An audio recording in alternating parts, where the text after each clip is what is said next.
that. So we're getting this version over here. Unfortunately, it does not come with a Pepper Potts head sculpt, which is a bit disappointing. It looked pretty good, as you can see in this image right over here. I thought that was going to be a pretty cool figure to have. So it does look pretty good without the head sculpt, but having the interchangeable Pepper Potts head would have been nice. I'll do some head swaps later on in this video.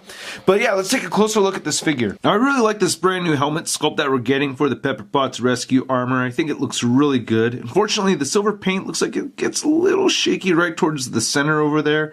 For the most part, I think the paint looks really nice with that orange and yellow right there for the eye sections. Looking on the side right here, we get some more detailed sculpt, and she does have that little black paint right there for her little mouth.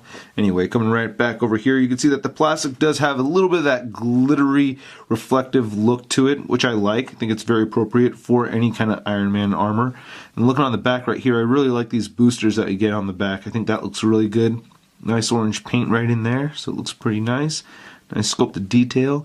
She has these cool shoulder pads over here. You can definitely see a little bit of that marbling effect going on in the silver part right there on the bicep. Then looking on her left hand, you can see that looks pretty good. And her repulsors are colored in orange as well. On the right side, she has a fist. I don't know if these hands were used from the Extremis Armor Iron Man or not. I can't tell. Same thing with these arms. I think they are. I'll have to bring that for a comparison. We'll see in a second. Looking at the abs right over here. Looks pretty good. I like how it's a very effeminate sculpt. Now we do get a tiny little bit of that marbleized look that we had gotten from the Ironmonger, but only a little bit right up here, and then I could see it just a tad right up over there, but it's pretty subtle. And these do look like hearts. Isn't that kind of funny? She's got her, you know, armored chichas and everything. Got to armor those up, and same thing with the armored nalgas. Nicely armored nalgas. Not too bad at all. Same thing with the spine. I really like the details right there in the spine.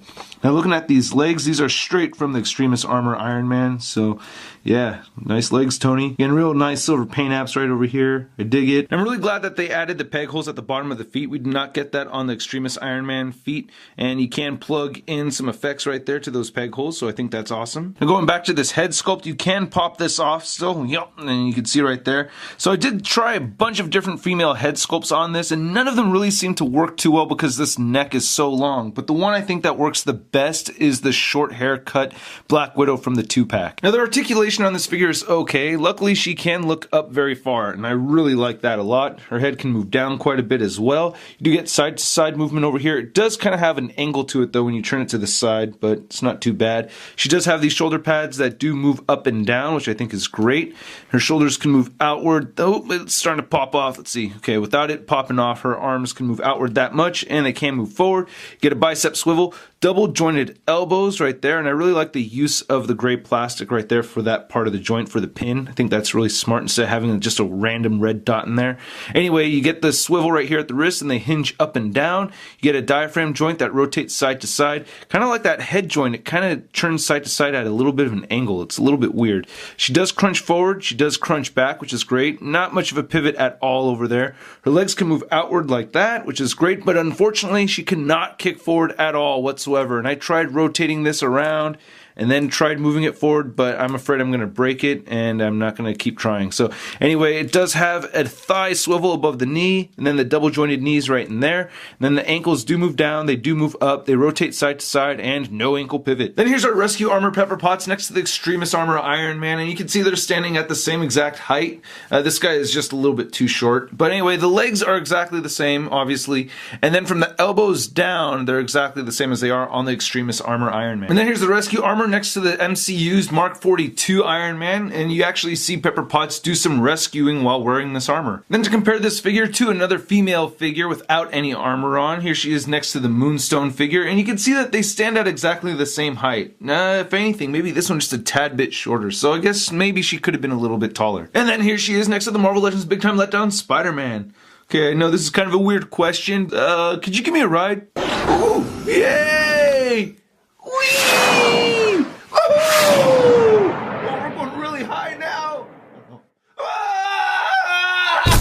So I am bummed out that we did not get the Pepper Potts head sculpt with this figure. That is a big disappointment. I'm also bummed out about the legs not being able to move forward, but I will say I am more impressed with this female body armor than I was expecting to be. I think it does look very cool. So for the most part, I really do like the figure. You do have to get the Marvel Unlimited subscription to get this, which isn't a disappointment for me because I like having my Marvel Unlimited subscription. I like going back and reading those back issues that I had missed. Anyway, I hope you guys liked my review. If you did, please hit the like button. Click any of these boxes right over here if you want more shirt in your face. If you're age of 18 years or older, please check out the Patreon account. Also, follow me on Facebook, Twitter, and Instagram, and go to marvelousnews.com for a photo gallery of images from this review. I'll catch you guys later. Peace. Posing action figures, posing action figures, posing action figures every day. I'm posing action figures, I'm posing action figures, I'm posing action figures, okay. That's crispy. The elbows down, they are exactly the same. Damn it.